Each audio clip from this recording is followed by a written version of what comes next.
Good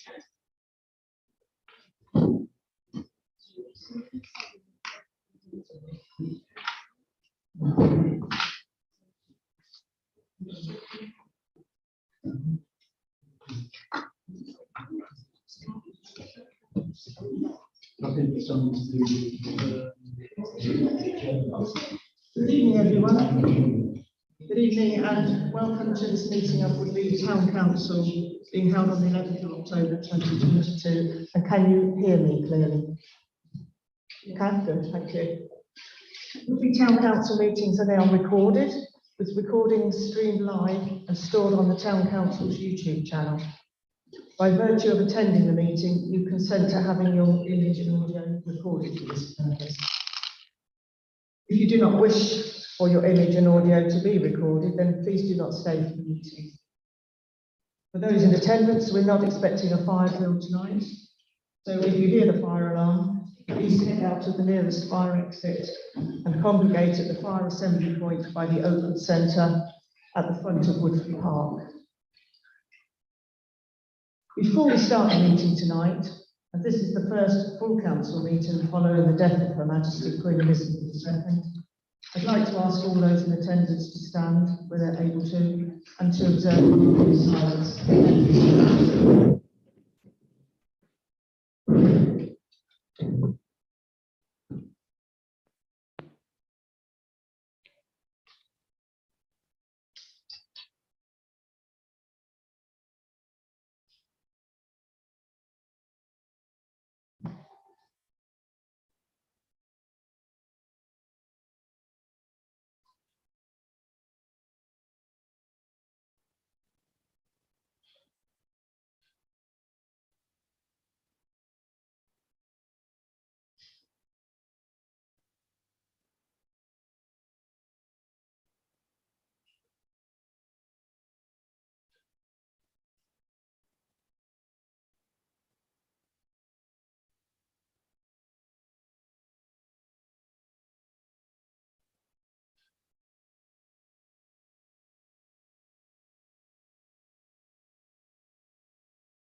Meetings of the council, we hold a town forum, which is an opportunity for members of the public to pose any questions which they may have to the council.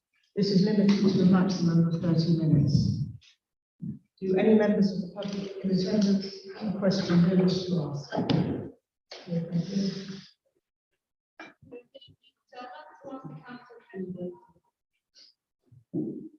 Good evening. I'd like to ask the council a question about the recent use of Woodley Park. I'm a daily user of the park, which provides me and many others with fitness and mental health benefits. I've noticed an increase in the number of fairs and events in the park, most recently the giant inflatables were set up on the Memorial Ground area. The inflatables were in place for almost 4 weeks, spanning 3 weekends, which time local residents were not able to use the lower area of the park. Large lorries were powering the inflatables, resulting in a lot of noise and pollution. The ground on which the inflatables lie for the entire duration, resulting in the grass dying off completely, and when the lorries departed, they turned up the ground, leaving a mud bath in its wake. This, coupled with all the rubbish left behind, requiring a skip to collect it all, has made me feel sad that the park has been allowed to be treated in this way. The council prides itself on winning a Green Flag Award, and at present I'm concerned that this part of the park does not, may not meet the criteria required.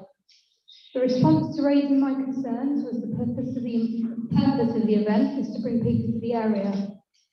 More people mean more cars, pollution, dangerous and poor parking, and increased litter from the additional visitors. Bins in the park could be seen to be overflowing on a number of occasions. I feel the justification that people spend more money in the cafes is a slightly weak argument, where selling a few extra cups of coffee does not offset the negative impacts to local residents and the environment. I understand there's a balance to be struck and some people enjoy the activities, but I think the balance has gone too far the other way. So my question to the council members tonight is, how will this feedback be taken into consideration to inform future events? Thank you. Thank you. Your question is clear. So can I invite any members of the council to reply? Did you stand up to reply? Sorry. No, I was going to get the microphone back. Councillor Bacon. In terms of the bookings, councillors do not have, we're not involved in the bookings. It's an administrative and operational matter. So I'm going to refer you to the Deputy Town Clerk, who is much more au fait with the process, etc. Thank you. Thank you for that. What we have, we've learned a few things through having this event. This was the first time we'd had this additional event, actually, and we learned some things about the duration of it, about the impact on not just the ground, but on residents around the area. You're right, there are pluses to it. It's really well attended, but there are impacts to that. What we have done as a result of that, we have changed the process for those bookings coming in to make it more structured. It's more important now since the new play area is in, there's more impacts on other park users because we've got a lot going on in a smaller space.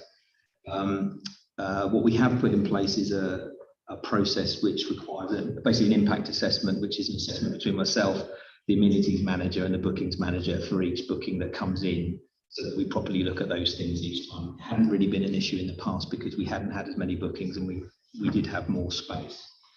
So on that basis, we will be looking at it differently. And we did learn a few things about this new event that happened this year. One thing just to mention, that the skip itself was down to the hire in terms of cost and everything, so it wasn't a cost to the council.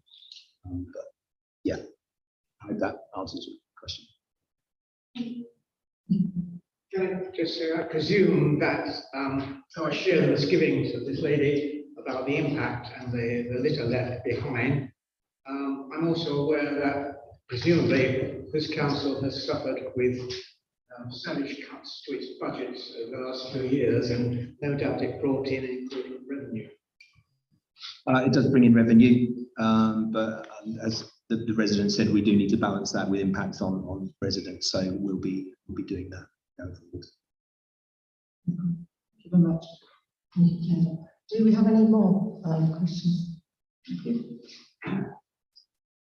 Yes, I moved to Woodley about 54 years ago, and I think it's a lucky move. Woodley has got better and better since I moved here. The park is tremendous. I think it's a more desirable town to live in than Wokingham. Wokingham, I think I read, is the most affluent town in terms of residents in the country. But I'm concerned about bicycles. Now, you know, it would be going too far to say I would have all cyclists culled at birth. And I'm aware there are good cyclists. I just don't seem to come across many. Come down here. I'm looking at the minutes of the last meeting, and I've already cut out something about e-scooters and the dangers posed by e-scooters. And what shocked me, just looking now at these minutes, is noting that it was noted that should a bylaw be introduced to make the town a non-cycle area, but excuse me, I thought this was a pedestrian precinct, Woodley. It's one of the things I liked about it. But pedestrians generally, not only just in Woodley, but in other towns and in this glorious park, are an endangered species, especially elderly ones, and constantly making them away because a cyclist is charging through the precinct with no consideration for other people, especially the elderly and infirm. Well, I hope I'm not infirm, but I'm certainly elderly. And, you know, I thought there was a sign which says cyclists must dismount. Am I wrong? Am I wrong? I think there is. So what's all this I read here in the minutes? I mean, it seems to me that the community police officers, I realise they've no doubt not been instructed to do this, but should be told to stop. I'm constantly saying to people, get off your bike. You know, thankfully I rarely get four-letter abuse, but people ignore me, and it's usually, I'm sorry to say this, young people, youngsters, teenagers. I'm not anti-teenagers. I'm not a grumpy old man, really. Well, not totally. But can something not be done to protect pedestrians? I thought it was a pedestrian precinct, and I thought you were not allowed to cycle through it. And one more thing, whilst I'm on my hobby horse, litter. I don't like litter. It spoils the appearance. I think it's going a bit too far when the police rounded up all the homeless in Windsor and beggars because it wouldn't look good with the royal wedding taking place there. But these people who put litter on the lovely sort of central garden area opposite Waitrose. We've got CCTV cameras, presumably. Can something be done about littermongers? Sorry. Thank you, Dudley. I noticed a lot of nodding heads while you were mentioning it. So do any councillors wish to respond to? Hello, yes, I share your concern about cyclists in the precinct. I've had residents contact me. So I recently raised this at the Borough Council with the lead member for Highways. Can I go forward? Yes. Hearing. So Wokingham Borough Council are responsible for it. So I raised the concern we have that there could be a serious accident. You know, we've all seen near misses. And in the meeting, the lead councillor shared my concern and said he'd get back to me. I had an email today. He said there is a traffic regulation order for the precinct, which says no cycling.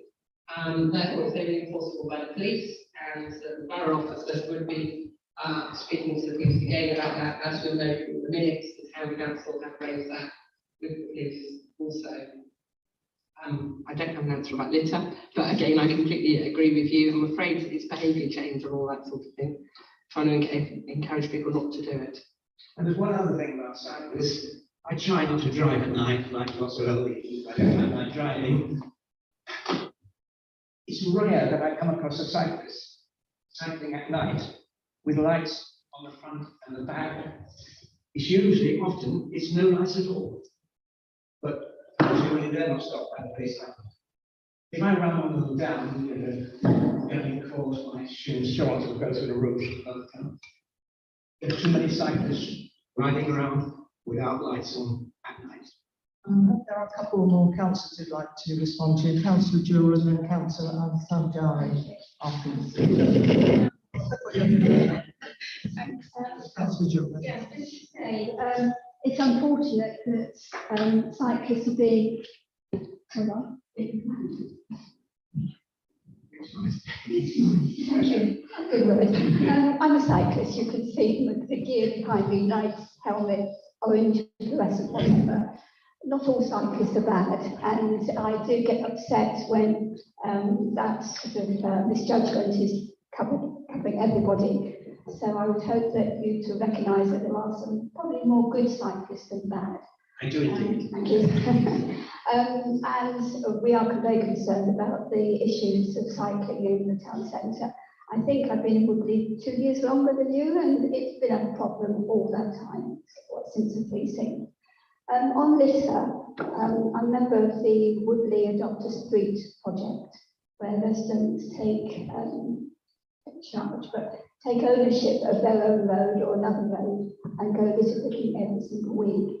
And we actually, the town centre got a Silver Gilt Award in the Britain Bloom this year to do that. Yes, it can be kept clear. It is a perennial problem. What worries me is that the police have come here and told us, yes, it is against the law, it is wrong, but there's nothing we can do about it. And really, what do? You know, so I sympathise, I accept your apology from three cyclists here. You know, I think we've just got to keep hammering this one and try and get it sorted. What would happen then if a cyclist was knocked down and killed? Sorry, if a pedestrian was knocked down and killed by a cyclist, would the police take any action, or would that just be acceptable? Please do take action, and they take more action. There have been cases where cyclists have been knocked down by drivers. Sorry, cyclists have been knocked down by drivers, and the police haven't even taken evidence of the car that did it. Sorry. The police did not take evidence from the car that knocked the cyclist down and died. Okay, we need to encourage more people to get on their bikes, more people, not sort of go through the precinct. They put everybody off and annoy everybody, and they're a detriment to society. But if we don't do anything about urban renewal, we've got to get some people out their cars on their bikes. So, and you know, I can put it the other way. I've had aggression from drivers when I've been cycling correctly and waiting at the junction. I've had somebody getting really irate behind me. I've had people threaten me. It's not always easy to be a cyclist and do it properly. But I do, as you said, in precincts, but we have contacted 2 schools. This council has done that, and had a go at them. Hopefully, that'll get through. And we also have spoken to the police about that. And I think that when they can do a kind of purge. They can't be there all the time. But you're right, they put everybody off. And when we come along and say, you want a cycleway, everybody, a lot of people are annoyed, have been annoyed by these idiots in the precinct and are against it. They don't help cyclists. These people in the precinct do not, and they are mostly kids, do not help cyclists one bit. Yeah, I do agree.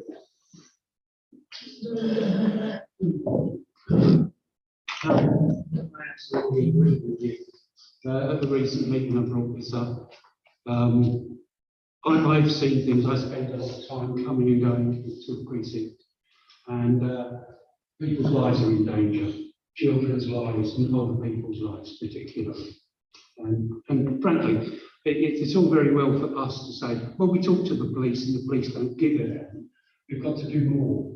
We have to do something, because we will be the people that witness, or we're sitting here when a child gets killed over there, and that is what is going to happen. I did bring it up at the SNR meeting. What can we do about it? I do have it on my agenda to go and talk to the chap who's responsible for the precinct, which is a separate part of the council. And I will bring it up with him. One of the things I've suggested is putting barriers in there that make it difficult for people to go through that precinct at any rates. They would have to do this sort of thing. If the police are, it just so happens, my son is one of the only people that was ever fined for cycling in that precinct.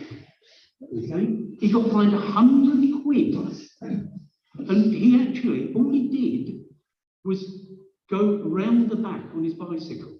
He wasn't cycling through it, he just went round to the back box to see me.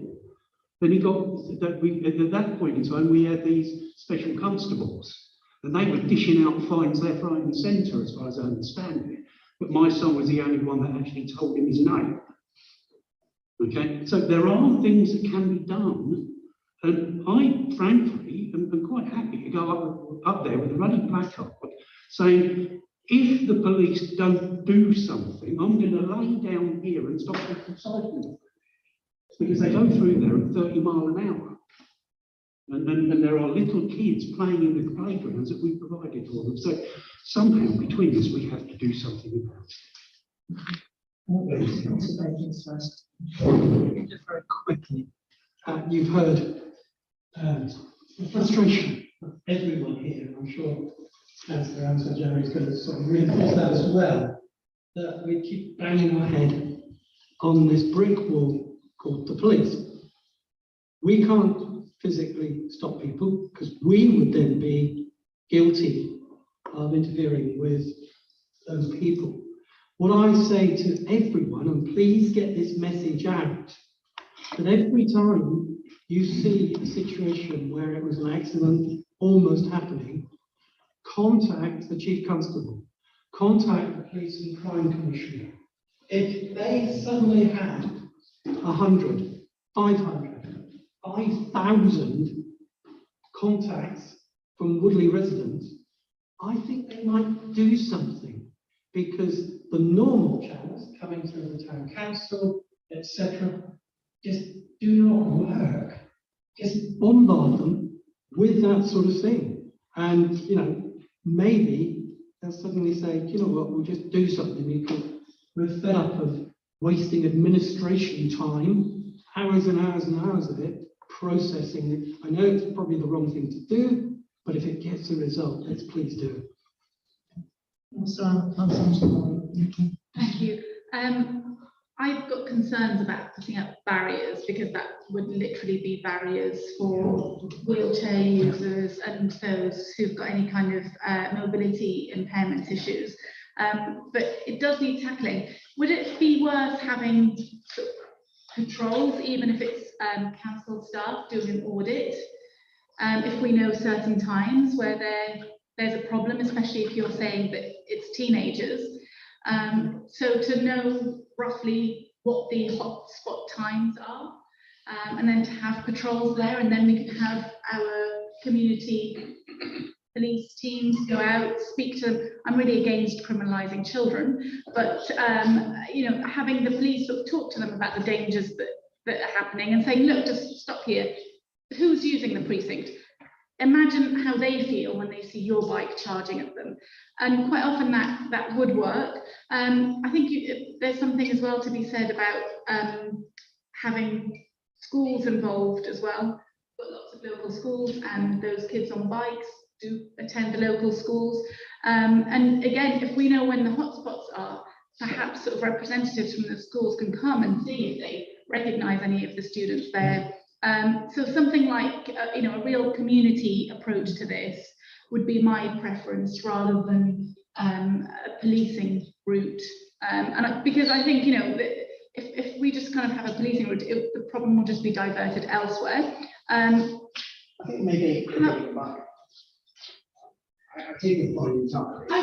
I would approach it with, let's try the community approach first, and we can still keep reporting these things with us, and then produce something for the police and say, in the month or so that we've been auditing, walking around, whatever, these are the statistics, these are the conversations we've had, this is what we think the next step is, because we can only do so much on our own. Like Councillor Baker said, we can't possibly be the ones to approach and stop people and get them to dismount. We don't have the authority or the powers to do that. So how realistic would it be to have council employees doing an audit for something like that? Is there capacity? Has it been done before, where there's an audit maybe of, when they want to do any road works, they take an audit of the number of cars that go through a place at a certain time. Who would do that? Do we? We don't have capacity at the town council to do that. I like the point you made about education. I mean, I have 2 grandchildren who are teenagers.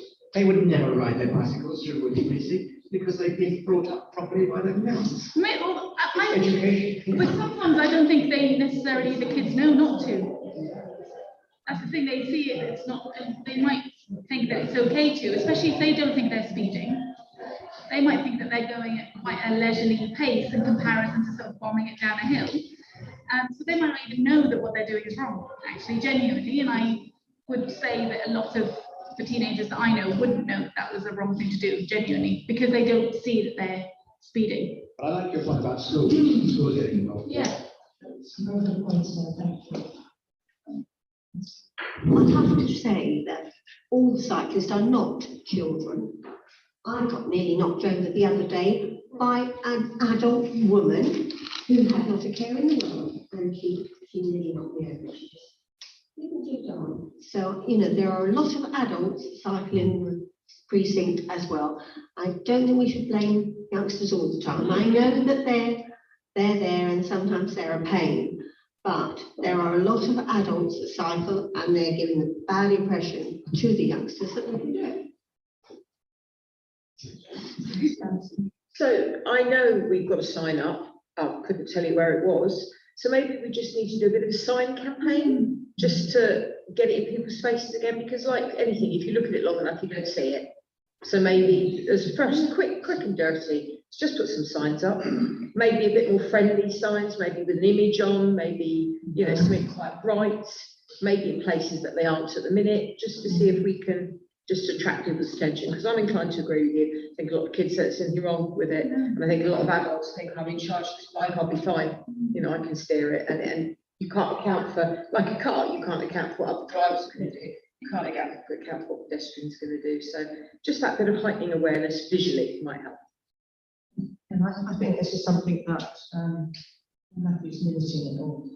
There is to go to the appropriate committee and then move it on from there. In the interim, can we just have the council email the local schools about, like, just literally say, can you mention this in your assembly, that they're not allowed to ride their bikes in the precinct, and we will be monitoring, auditing and reporting cases. So I think just something, because I genuinely don't think a lot of people know that they can't ride their bikes through. I think they think that if you kind of ride it slowly, that it's okay. Honestly, I think it's that change. Awareness. Yeah. Yes, that is possible to have that done. I think you're quite right, that although we should be vigilant and know the incidents and we shouldn't intervene because unfortunately there's a risk to that, you could take a photo. And I think if we take pictures of children in school uniform to send to the head teacher, that could have some. I don't suggest we start taking pictures of kids. Take a picture of anybody in a public place, and I'm not suggesting at all that anybody posts it on social media. If you were thinking that, then please don't do that. I'm just simply saying about sharing it directly to the head teacher. As a teacher yourself, you'll know the school would appreciate knowing to be able to speak directly to the young people whose behaviour is unacceptable, rather than speaking to all of them and making them all feel that they're being tarred with the same brush. But I think if we send the email out and then give the schools sort of a fortnight to respond, we've got time to do that actually ahead of half term.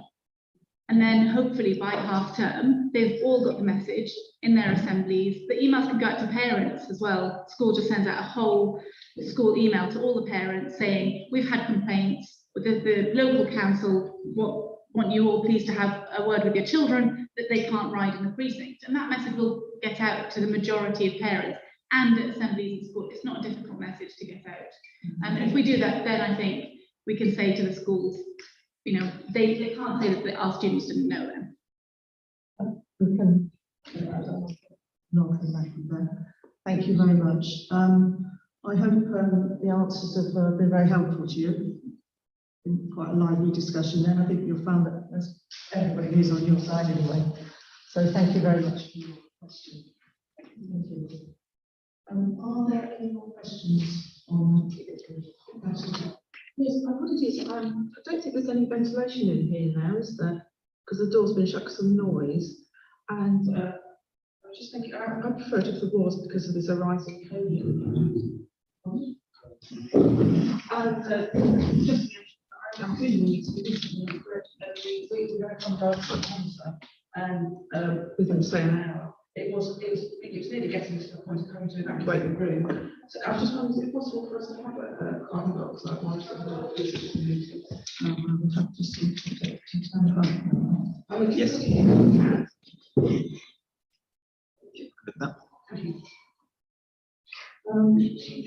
It appears we have no more questions from the members of the public.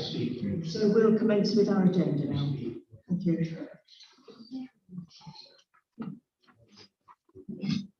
We're joined by Zora Matic and Harry Williamson, the Borough Council's emergency planning officer. Zora has been asked to attend this meeting tonight in order to provide a presentation on how the Town Council engages with the Borough Council in relation to emergency and disaster planning. So I'll hand over now to Zora. I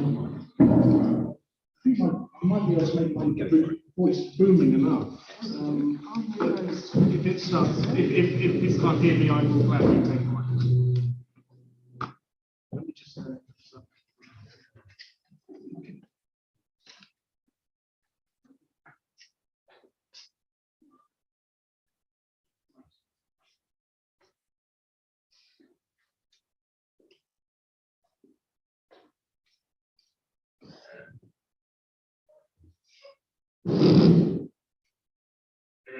Can everyone see that okay, first of all, before I start off with?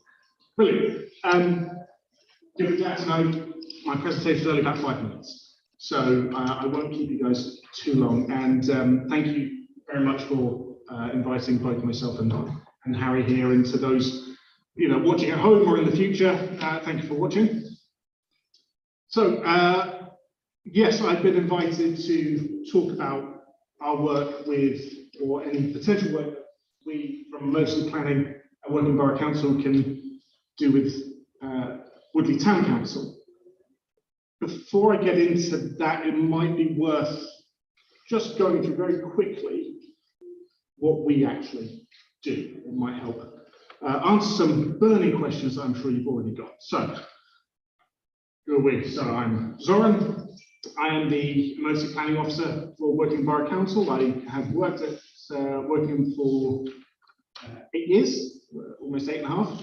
About 4.5 of those years as a bronze response officer for the emergency planning team and community worker as well. I actually, my previous job was working over around Woodley and the Twyford area and supporting vulnerable people in the communities.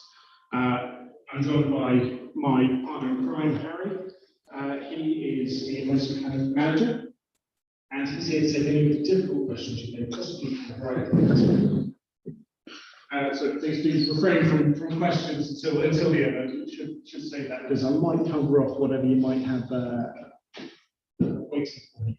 So what do we do? Preparation. This is probably the biggest and the most boring part of our job. We put together emergency plans based on identified risks for the borough as a whole. These are things such as severe weather. We have major gas pipelines that go through the borough, so we have to mitigate for any potential risks there. Business continuity is one of the joys that we are rolling through. This is ensuring that the organisation as a whole is resilient and make sure that our residents are able to still access services that we provide. Joint work. Do a lot of joint work with our partners. So I'm going to go into that in slightly more detail in a moment. And response. So we have a team of response officers who we can direct to assess an emergency situation that might be occurring across the borough at any one time, gather appropriate information, and make sure that relevant services are involved as part of the response and recovery as well. So who do we work with? Thames Valley Police, Royal Berkshire Fire and Rescue, South Central Ambulance Service, the Environment Agency, Thames Water, the Thames Valley Local Resilience Forum, neighbouring local authorities such as Reading, West Berkshire, Slough, and parish councils. So how well, sorry, not how do we, but what do we plan for first? Flooding, showcase, severe weather, snow there for Wokingham. We don't plan for fires, but what we plan for is displaced people.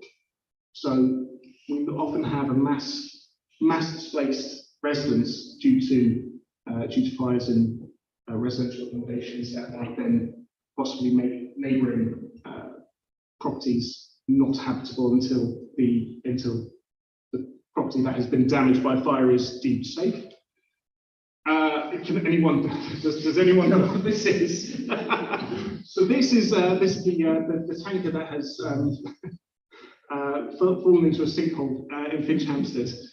We don't plan for that specifically, but what we do plan for is major highways incidents. This is certainly a major highways incident.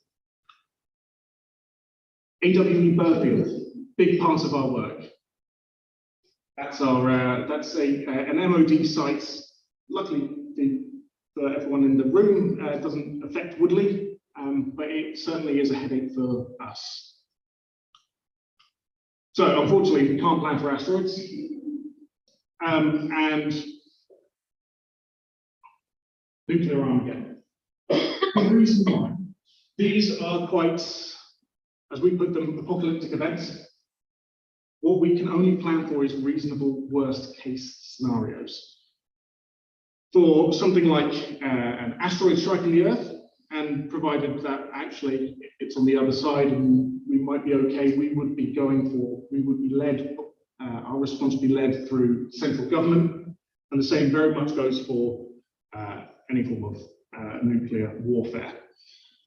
We, as a local authority, have no powers whatsoever, no insight into how we would respond to a nuclear device being detonated, because it's very situational. Where, when, how. And unfortunately, we just can't plan. So, how do we work with town and parish councils? So we do work with some of our town and parish councils for their identified risks, helping them mitigate their risks. Recently, we've been working alongside with Swallowfield Parish Council. As those of you who are aware of Swallowfield know, their flooding is pretty bad most of the year, and we will be working with them to help make sure that they have a robust emergency plan for any flooding that occurs within their boundaries. Finch Hampstead, we're also working with them on a major incident plan. Yes, major incident plan. How they can respond, how they can help us respond to a major incident within the Finch Hampstead area. Things we'll be looking to try and steal from Finch Hampstead is the Finch Hampstead Baptist Church as a reception centre. For those of you that may not be aware of what a reception centre is, this is where we gather all those that are affected by whatever the incident might be into one place, make sure that we have appropriate details, make sure everyone's safe, and go from there and plan accordingly. So that's my 5 minutes up. Have I got any questions? Or has Harry got any questions? Have you any idea how the government would disseminate information to where is the event or what is expected of us? Have we got any clue at all, or are we just going to guess?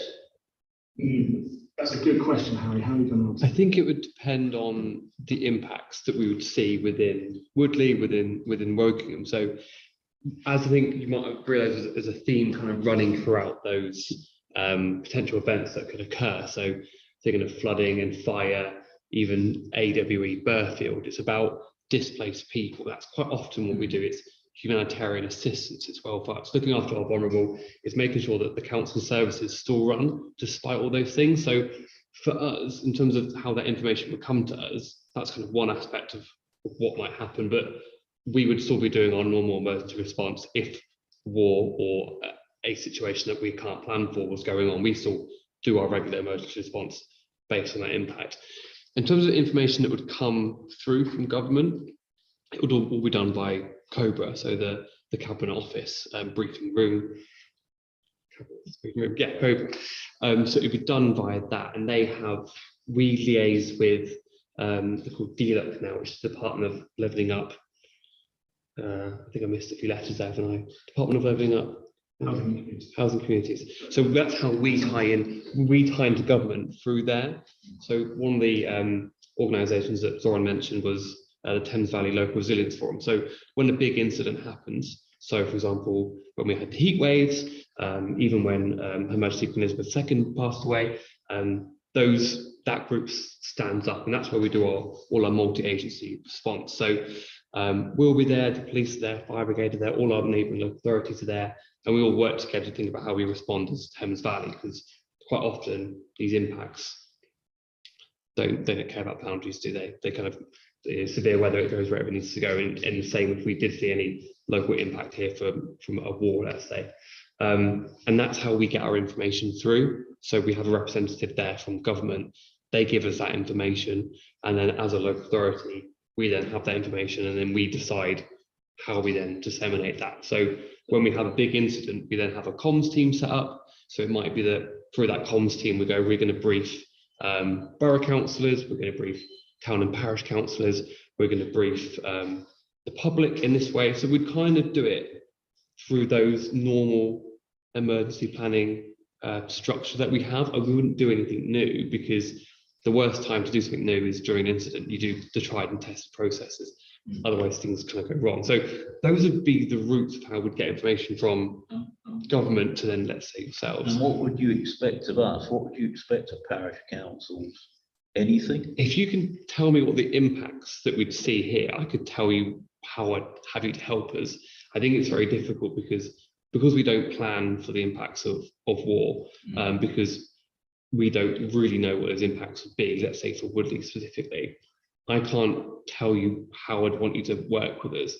If we were talking about displaced people, well, that's what I was thinking about. We got parks, presumably there's tents.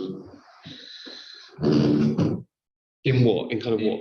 Well, if London's been bombed, presumably we would be a little bit potentially lots of displaced people. We might be able to accommodate them in parks, in buildings.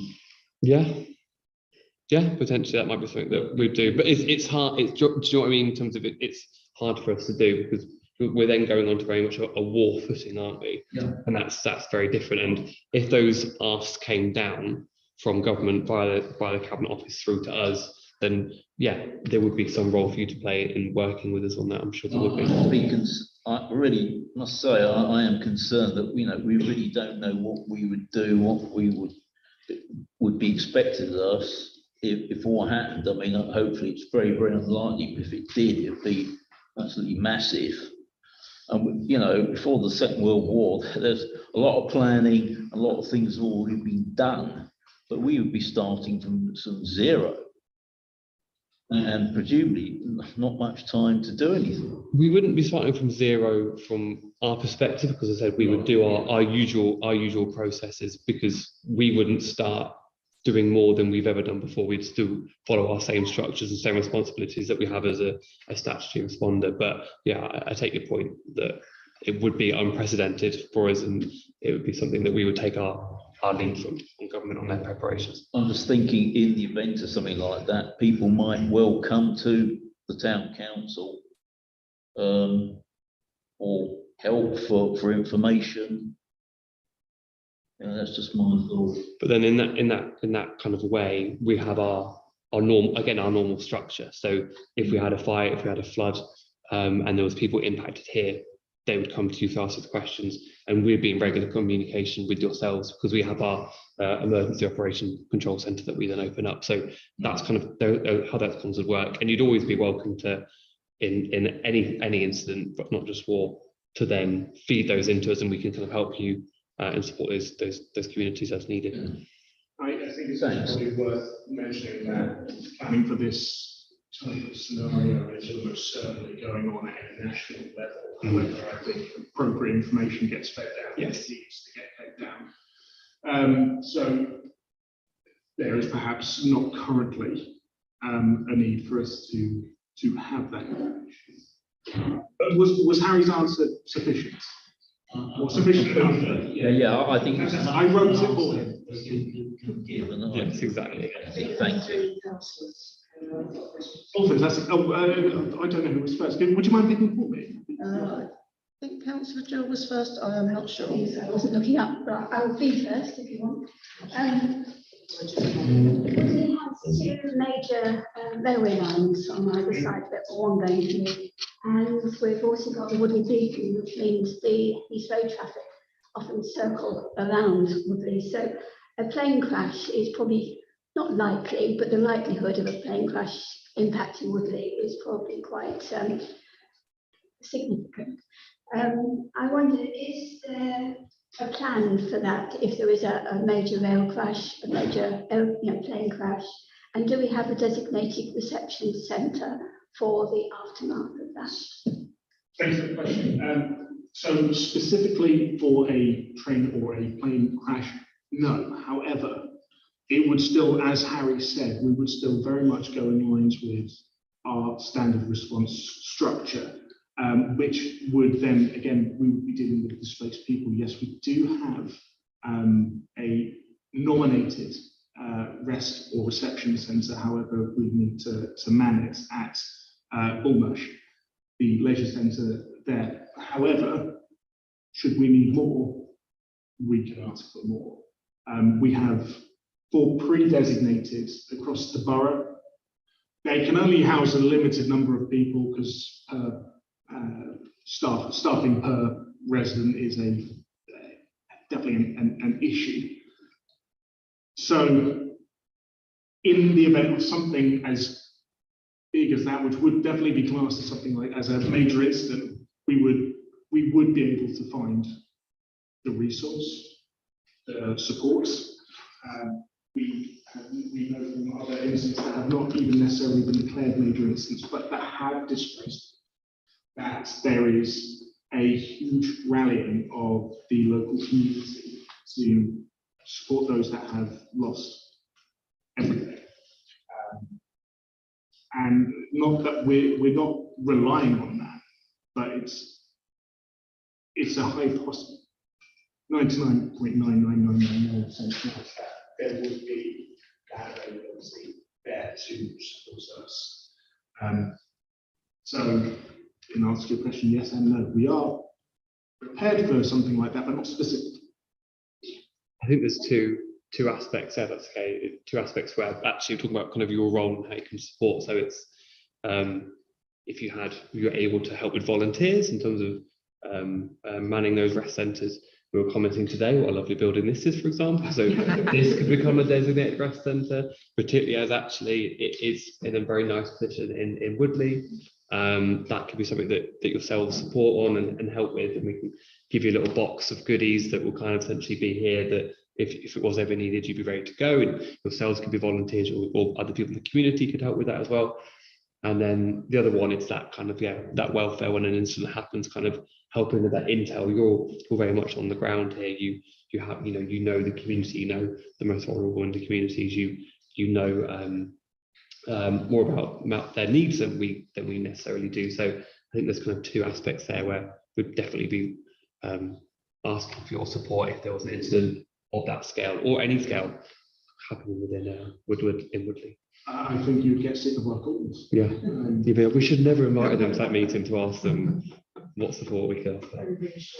Councillor Boat has a question on Juliet first. So I have an observation and then a couple of questions, so please don't answer until we get to the end. Of course. So the observation is the Royal Barks is missing on some of this. If you deal with SCAS, then you really need the Royal Barks to be in some way involved, because they do mock-up train incidents, plane crashes, and actually having that link about where they would send those people if they're walking wounded and didn't need to be admitted. They have those plans. I would have thought you probably need to be involved in those plans in some way. If you're not, you probably should be. And the 2 questions are cyber security. So we have different platforms here. So if there is a cyber attack or just actually something goes horribly wrong, how are you planning to deal with cyber security and keeping everybody in line? Because as you know, most things are done online these days. And this winter, you're dealing with SCAS, there are potentially going to be strikes.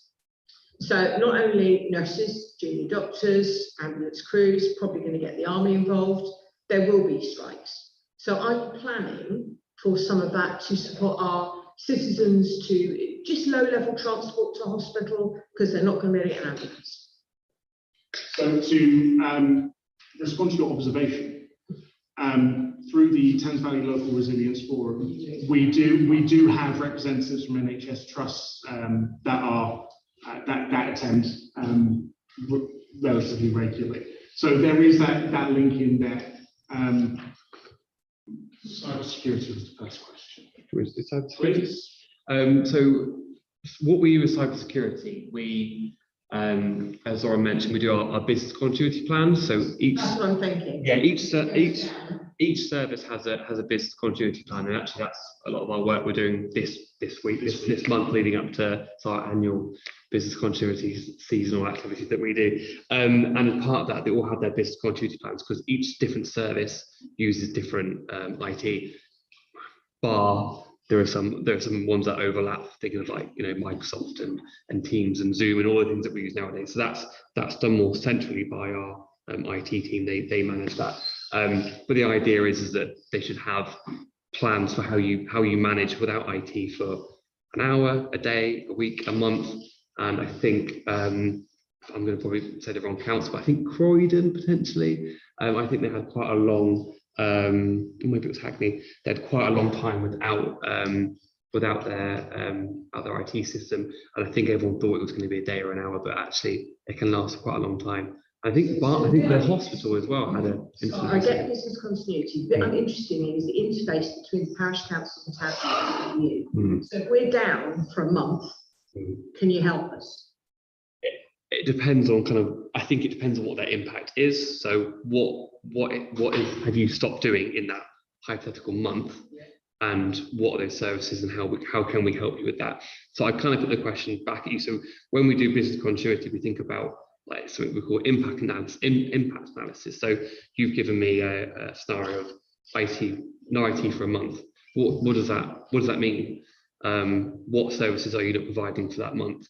And then we could then have a conversation around what support we could offer. So I think that's kind of where we work with other parish and town councils, is having that plan. What are your key risks? What are your key services? And then we can have a more targeted conversation around what we can do. Because it might not be us. It might be that other services need to get involved. So when we have a big incident, it isn't just me and Zoran and our team. We kind of pull the whole council together, because actually the impact's a lot wider than just emergency planning. They have an impact on our most vulnerable, our schools, etc., etc. So I think it depends on what you're identifying the impacts to be, basically. And also the cause as well. If it was just if we're talking about something that is a national issue or international, depending on what the support might be felt by us, you never know. But where requested, we always have to then support if it's something that we can do. What was the third? Strikes. Potentially, just healthcare strikes, because it will impact our citizens this winter. So going forward, I think the way that planning for strikes, especially from organisations such as the National Health Service, communication goes through the Thames Valley Local Resilience Forum. Through there, it's understood what the impact could be. Discussions around mitigation. What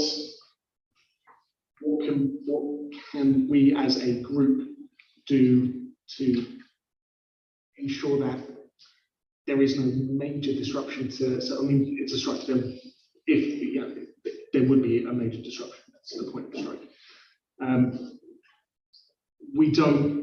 We wouldn't necessarily work solely with them on that one issue. It is very much a big group work across the board, and how that will play out is not something I'm afraid that we're able to say at the moment. I think it would be an ongoing thing. We'd respond to the impacts as they kind of happen. So yeah, you're right. It would be through our local resilience forum that would meet if a large impact was being felt. Like we often get updates on what strikes are planned in the next couple of weeks, next couple of months. We have I saw a nice list today, a very long list actually. But some of them we don't plan for. We don't need to plan necessarily for the Royal Mail, the Post Office. I think it's only when those impacts would be felt, that's when we'd kick in. And again, you're on the ground, if you did get that intel, then making sure that that's coming up through kind of the routes that you have into the council and letting us know about what local services aren't being done effectively. And again, I don't think it would come through to us as emergency planning, because it might just be something a bit more of a business as usual, particularly if it's, I don't know, 2 or 3 people, or if it's a bit bigger, and that's different. But I think you're right, it'd be a regional impact will be felt, won't it? So there may be, yeah, it might be that certain services have to just step up their daily activities. If it's adult social care, for example, they might need to have a few more hands on deck to ensure that appropriate support is provided. Okay, sorry, Keith was next. Thank you. I've got 3, I think they're relatively simple questions. Highways have their own winter maintenance plan. I'm assuming you're plugged into that for exceptions. Okay, so you don't need to answer that one, I'll take them on. Several years ago, the fallout zone from the AWRE was expanded. Did that have any major impact? Did you have to redo things all of a sudden? There's a lot more people within the envelope of that fallout area. That's correct. So it's lovely short name is the DEPZ, which stands for the Detailed Emergency Planning Zone. The DEPZ was once upon a time quite small and more or less isolated to just Burfield, some of Brazeley. However, I think from 2020, the DEPZ grew a very large amount to the point where my house is now in it. So it has impacted massively on our, not only just our work, where AWE prior to the expansion of the DEPZ was very minuscule for emergency planning, is now, it feels like about half the job. But it does also have, there is the potential of having an impact on a response depending on time of day. If something was to occur, which way the wind's blowing. So it just increases our vigilance around the detailed emergency planning zone. But yes, you're very correct, Dennis. It has. My final, not so much a question actually, it's an offer. Do you keep registers of volunteering organisations? What I have in mind is there was still is a huge Facebook group with 1,500 members on it that was kicked off because of the pandemic. Part of that, it stood down, but we had 250 of them, 1,500 were designated road volunteers. So their roads that were allocated. It's continuing, so it's morphed into now more of a helping volunteering. So, if you had something, you were talking about Bromwich Legislature being a reception centre, maybe even this place, you would need extra being a reception. You would have on tap, through that group, access to a lot of people. For instance, there's quite a few first responders in that, and they're obviously very valuable. There's a lot of other people who've got skills, etc. So do you keep a register of those sorts of organisations that you could tap into at a moment's notice? First of all, thank you for the offer, Councillor Baker. What a fantastic offer. It's not something that we hold because it was not something that our predecessors held. Both myself and Harry have been in this particular role under a year. However, it has been very much a massive discussion of ours to not only highlight voluntary groups of people, the people power, and but not only just that, but volunteer services. ones that I've worked with in the past, such as Cowshed, Thursdays. I still have links into those. We're looking at trying to get, if any of you are watching right now or in the future, we are hoping to engage formally in discussions and have the most formal agreement for requesting assistance if we should need some clothes, blankets, food, that kind of stuff. So no, we don't, but yes, we would love to speak with you. I think that's on the one that I'm talking about, but I think we've been one of the most successful ones in the borough, but there are others as well that are set up to help. There's a lot, I think. I know recently when we're now thinking about our winter preparedness, for example, highways, and we're going to start having these conversations with winter preparedness. There's also a bit of work going on with cost of living, and I think what I found with cost of living, for example, we have something called the Hardship Alliance that I've learned about as of yesterday, so don't ask too many questions about it if you don't know about it. But there's a lot of voluntary groups that are kind of coming forward for that. So there's a lot, and when I say when we have an incident, the council really comes together. That's kind of why it is, because there are a lot of like business as usual connections that are held, such as working with voluntary organisations that we then very much kind of, as Zoran said, steal. So we then will pull on all these different strings on the council, these different connections. But yeah, it'd be great to add those to that list as well. As we said, we haven't really got a list because a lot of them are quite business as usual. So they're not like our voluntary organisations. We're not the people of contact because they're already kind of been used in different ways. But yeah, we are looking to formalise it a bit more. So, for example, recently during COVID and in normal kind of winter response, you might have heard of like the 4x4 responses that go on. So there's volunteer groups that are trained in driving their 4x4s in the proper qualifications, and they're DBS checked and things like that. So we've recently come into formal agreement with them. And what's nice about formalising it is that there's an agreed process that you're ensuring that the volunteers that we're using are taking care of the public in the right way. That's kind of the small issue with spontaneous volunteers. Brilliant, and we want to use them, but we want to use them in the right way. We want to have to direct them, which is why we like to try and formalise it. But I think but to be very proactive, I think that makes sense to time what you have, and we can look for that. The sort of organisation that I'm talking about is not a formal organisation, but they know who to talk to. Yeah, I'm sure. Do you know what I mean? And half the job is knowing who is the right person to go and talk to. Definitely. You know, contacts, etc. And you know, we put out calls for things, and within half an hour, it's been satisfied. And it could be for taking the bed down and putting in orthopedic technique from the hospital, whatever. It's at that level. And as I said, a couple of the admins are actually first responders as well. Great. Super.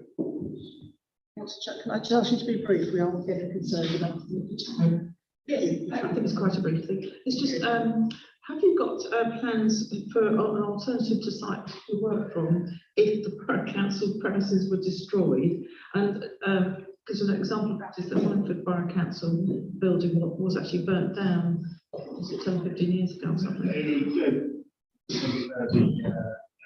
Well, I use this in my business about the South Oxfordshire Council, that it was 2015 that burnt down. Is that what you're talking about? Yes. So, yes. Yeah, well, we ourselves, we have various alternate sites. We're part of the business continuity program is encouraging the services to also seek out different venues that they can use, preferably WBC owned, obviously for insurance reasons, connectivity, and that kind of stuff. However, obviously working from home has become a billion times easier since the start of the pandemic, and that, although that is an option, it's one that we're encouraging the services to limit, so that we don't. There's only so long you can work in. Oh, a couple of other couple of other things actually is that you might have people working at home, but the data might still be on servers at a central site. Another thing is, and this is a long time ago, but they're also in Wallingford, all the computers got stolen out of a big building, the Institute of Hydrology. I mean, it's a more isolated site. But have you considered the loss of all your IT? Yeah, we have backup facility for IT, which kicks in the minute that there is any sort of issue with our main supplier, main server room. That's off-site, it's off-site as well, isn't it? It is, yeah, so it's not in ends. I will not divulge that, whether just in case anyone's watching, I don't know who's on that camera. But we do have a backup site, yes. So our IT infrastructure is actually Surprisingly. very good. It's really robust. I don't want to toot our own horn too much, but that's definitely one area where we certainly can. So yes, that answers your question. I'd just like to thank you both for coming tonight. That was very informative and very reassuring. Good. I hope so. We're just left with more We're safe things. in our beds now. And thank you very much for coming on. Thanks for having us.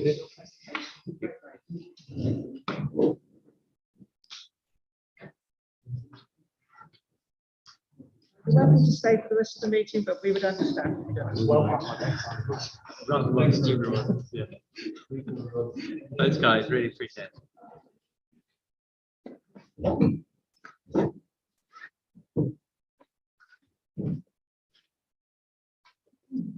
Thanks, and apologies. Yeah, we've had apologies from councillors Bragg, Brindley, Green, Horskins, Nagra, Ramuni, Rowland and Wicks.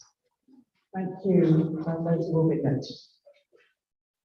Next item on the agenda is any declarations of interest. Do we have any declarations of interest from councillors regarding any items on tonight's agenda? No?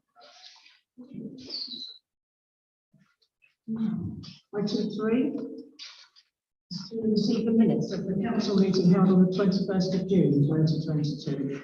The minutes are included with this agenda and can be seen on page 5. Are there any questions or comments regarding these? Assuming you're all happy with these, can we please move to a vote on accepting these minutes as a correct record? All those in favour, please raise their hands. 13. So the minutes have been duly approved as a true and correct record, and I will sign these after the meeting. Item 4 is to receive the minutes of committee meetings which have taken place since our last full council meeting.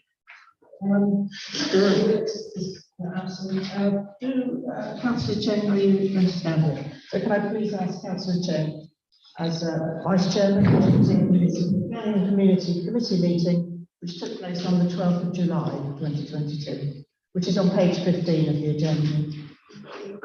So, moving on to page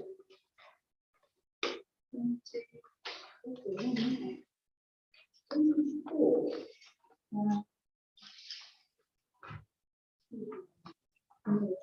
Two meetings. So this one runs to page 21. Does anybody have any questions or comments? Yes, just two things. One is in item 43, it's saying land on Colesmore Road. There's a proposal for a 15-metre monopole tower. I feel that that's not really enough information about where the land is. That planning application's been swept. Oh, has it? Yeah, I got a letter about it because I was one of the complainants. And they knocked it back. Well, what that means is they'll just resubmit it anyway. Just to let you know, that information is lifted directly from the notification letter received from Woking Borough Council. That's all the information we received. That's just so then. I think that's not enough information. I mean, The postcode was there again. There'll be several postcodes on Cromwell Road. You want to know where it was planned for? well, yes, I suppose. You know, there's Blimey. Do you know where the trees estate is? Oh, yes, yes. If you, just after the trees estate on the left, as usual, they're putting all these masts where it's easy for them to do it. Right. Okay, and it's just a little piece of raised ground just after the trees on the left-hand side. Right. Okay, thank you. Yeah. There's some houses set way back. Some Yes, older yes, I can houses. picture it, yeah, with me. Well, okay, the other point I'd like to make is, item 49, it says Sanford Park, Bainbridge. I'm presuming this is something the Borough Council as well. Well, Sanford Park is the playing field opposite Chepstow School. So I think they mean either Loddon Park or Sanford Farm, because that site used to be called Sanford Farm, and it's now called Loddon Park. So every time I see this, I get confused, you see, because I wonder if they want a Bainbridge on the It's Loddon Park. Yes, yeah, yeah. It used to be Sanford Park. Yeah, yes, yeah, exactly. So yeah, those were my comments. Can we now move on to a vote on receiving these minutes? Could all those in favour please raise their hands?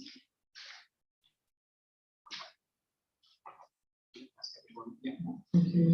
The minutes of power duly received. So can I please ask Councillor Chen to present the minutes of the Planning and Community Committee meeting, which took place on the 9th of August 2022. These are on page 25 of the agenda. Please go to page 34. Is anybody have any questions? I have quite a lot to say, but we're in a hurry, so I'll cut it down a bit. I think there's been a lot of negativity on this route up till now. There have been councillors putting up opposition to it, but they only opposed a section of it, not the whole of it. But I think the message that's got through to people in Woodley is that we're against the whole thing, and that concerns me greatly. The government. Sorry, excuse me. This is on accuracy of minutes. So, I understand your sentiments, but this section, Chairman, just says all about the accuracy. The minutes are accurate of that meeting. Madam Chair, to be fair, Jenny Chen asked for comments or observations on the minutes, Yes. and that's just what Alex is doing. I think he's got a very valid point. It's not going to take very long. I think it would be. Are you able to just briefly answer Councillor's question? Well, it wasn't a question, was it? It was comments. Are you concerned that the minutes are written in a biased manner against? We're looking for any questions regarding the minutes, so. There are some comments as well. Commenting on the situation. There is this technical question, but are we able to move on now, Councillor? Offending you, are we able to move on? It truly is, it's just questions on the minutes. And another point can be brought up later at the next planning meeting. Thank you very much. Can we now please move on to a vote on receiving these minutes? And all those in favour, please raise their hands. 12 for. And all those against, please raise their hands. And all those who wish to abstain, raise their hands. Thank you. The minutes are duly being received. Sorry if I sound like I'm hurrying up, but we are short of time tonight. I hope you'll all understand. Can I please ask Councillor Smith, as Vice Chairman, to present the minutes of the Leisure Services Committee?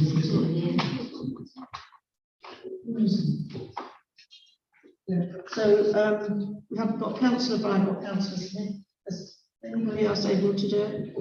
Yep. Lovely, thank you. Alison, this is for the meeting which took place. Okay, so these are the minutes of the meeting on 30th of August.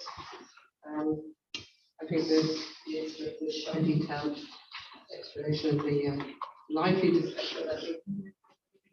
There wasn't really have any questions about the minutes. On point 14, budgetary control, I asked about whether we are doing a revised estimate of inflation. I was told that they were looking at that. Do we know when the revised estimate would be available, and would that apply to other departments as well, not just legislators? In answer to that, I can't tell you when that will be available, but I can tell you that we are looking at it. We'll meet together. Okay, thank you. Can we now please move to a vote on receiving these minutes? All those in favour, please raise their hands. 12-4. And all those against, please raise their hands. And all those who wish to abstain, please raise their hands. The minutes are duly received. Thank you. I please ask Councillor Chen, as Vice Chairman, to present the minutes of the Planning and Community Committee meeting, which took place on the 6th of September 2022, is set out on page 43 of the agenda. Thank you, Chairman. Minutes go to page 49. Are there any questions? No, so you're happy with these, then can we please move to a vote on receiving these minutes? And all those in favour, please raise their hands. 12-4. And all those against, please raise their hands. No against. And all those who wish to abstain, please raise their hands. 1. The minutes are duly received. Can I please ask Councillor Baker, as Chair of the minutes of the SNR's committee meeting, which took place on the 27th of September 2022, set out on page 51 of the agenda. And I'm aware there are 3 recommendations made by the committee for the council to consider. Thank you, Madam Chairman. So what I would like to do is the 51 to 72 is I'd like to concentrate on the 3 recommendations first, and then I'll open for any specific questions. The first one is on page 53, which is to do with the external auditor appointment. And the recommendation is that we continue with the smaller authorities audit appointments, SAAA, sector-led, for the next 5-year appointing period from 2022 to 2027. If anybody's got any questions on that, I'm going to defer to the Deputy Town Clerk, who can fill in for that. Otherwise, I'd like to go straight to the vote.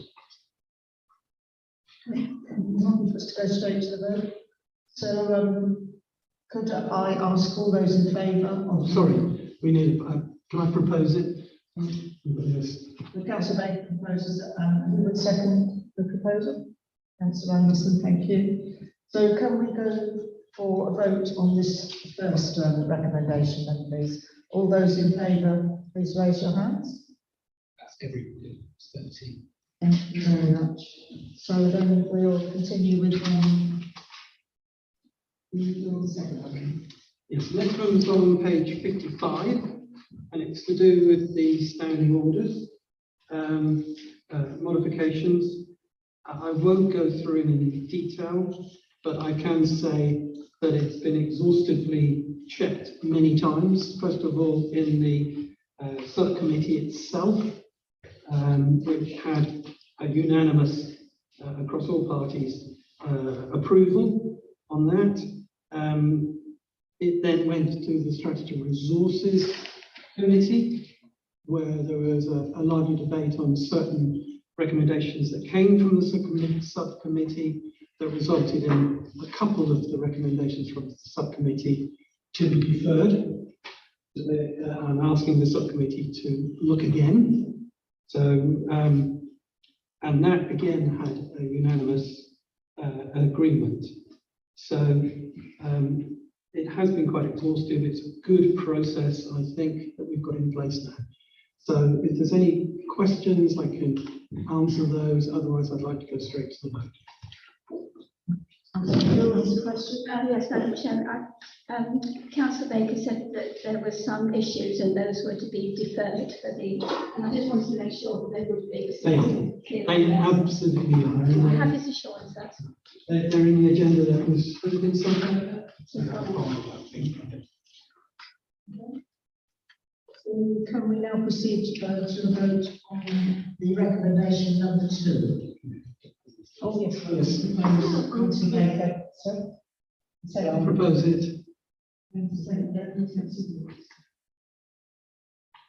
So, I think, the recommendation number 2. So all those in favour would like to raise their hands, please. That's 11-4, All against, please raise your hand. 1 against, And any abstentions, please raise your hands. 1 abstention.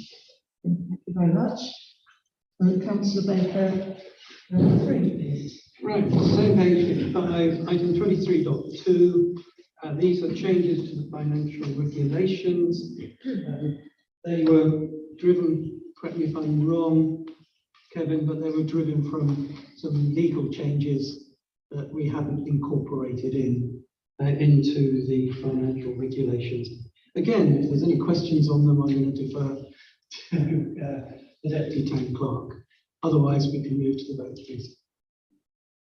We have problems. Proposer. You propose, and just a second. Thank you. And so can we vote for the recommendation number 3? All those in favour, please raise your hands. 13-4, that's everyone, thank you. Thank you very much. So do you want to continue with If there's any general questions on those 3 items, I will do my best endeavours to provide answers. So are we ready to vote on receiving of the minutes now? If there are any other questions for Councillor Baker? No. So can all those in favour to receive the minutes of this meeting on the 27th of September, please raise their hands. 13-4. All those opposed. So these minutes have duly been received. Thank you. Councillor Chair. Vice Chairman to present the minutes of the Planning Community meeting which took place on the 4th of October, as set out on page 73 of the agenda. These minutes go from page 73 to 78. I didn't actually attend the meetings. If you have any questions, perhaps you could go to. There are some questions. Councillor Field. Yes, thank you, Madam Chair. We resolved to write to Network Rail about the early station footage. And I just wondered if that had happened. The draft was written on Wednesday last week, sent to Councillor Wicks. That was sent back today, so we've had some finalisers. So the draft is now ready. We're now just trying to find the right person to send it to. That was my question. Okay, so we can now move to a vote on receiving these minutes. All those in favour, please raise their hands. 12-4. All those against, please raise their hands. None. All those who wish to abstain, please raise their hands. 1. Thank you. Minutes have duly been received. Item 5 is simply to know that 2 additional voluntary sector representatives have been appointed to the Community Youth Partnership. Those being Graham Sundler from Woodby Baptist Church and Trina Farrance from Bullmarsh Gymnastics. This takes the number of voluntary sector representatives on the partnership to 6 out of the maximum 10 places available. Item 6A is to receive the external auditor's opinion on the audit of the annual governance and accountability return for 21-22. This is set out in Appendix 6A on page 79 of the agenda. And Kevin, can you set this out for us then, please? Yes, thank you. So page 79 shows the annual governance statement for 21-22, page 80 shows the accounting statements. Those are the documents that you will have seen before and were approved full council in June. What you've got here is the signed version of the auditor's comment on page 81, which the statement in the box there on section 2 is the auditor's statement. The AGAR is in accordance with the requirements. The vote there is A, to receive the auditor's opinion, and B, to adopt the AGAR, the governance and accountability return for that year. And there's a third item there, which is just to note that the conclusion notice was placed on the council's website from the appropriate date.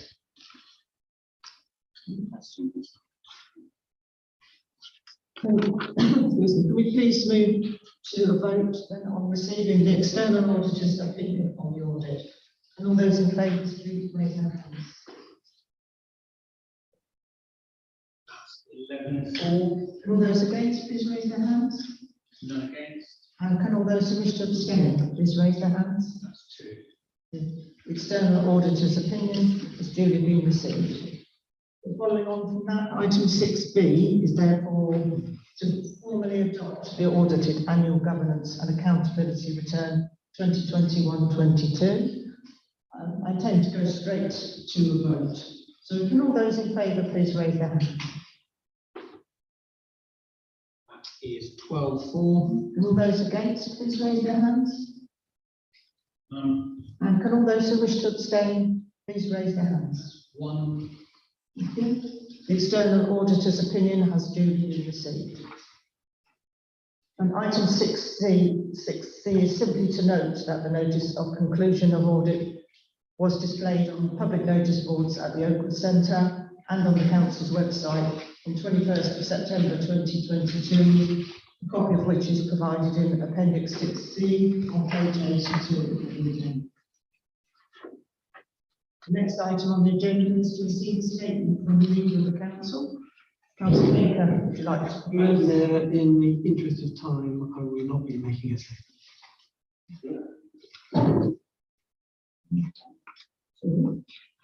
Item 8. Item 8 is with regards to an independent remuneration panel survey issued by Wokingham Borough Council. Wokingham survey asks town and parish councils whether they currently pay or wish to consider paying expenses to their chairman, mayor and councillors. Item 8A is simply to note the response which was sent with regards to the survey, as the response was required prior to this meeting, as set out on Appendix 8A on page 83. Questions on the survey, though, could not be answered without direction from full council. Item 8B on the agenda covers these questions and asks councillors whether they wish to consider these questions here today and then provide a subsequent response to Wokingham Borough Council. Part 5 of the local authorities, members' allowances, regulations have been provided at Appendix 8B on page 85. To provide members with some guidance. So the 3 questions to be considered are: does the town council wish to consider, number 1, paying the chairman a basic allowance for time spent on that office? Number 2, paying elected town councillors a basic allowance to cover time spent as a councillor and or expenses incurred, for example, to be used towards caring costs for family members. Item 3, do we wish to consider paying a travelling and subsistence allowance to town councillors? So, does anyone have any questions or comments they'd like to make about this? If you wish to, Councillor Baker. Thank you, Mayor. First of all, a clarification. On page 83, is this what we actually submitted? Because I am concerned that the response to number 1, that we allocate £1,000 to the chairman. I didn't think we did that.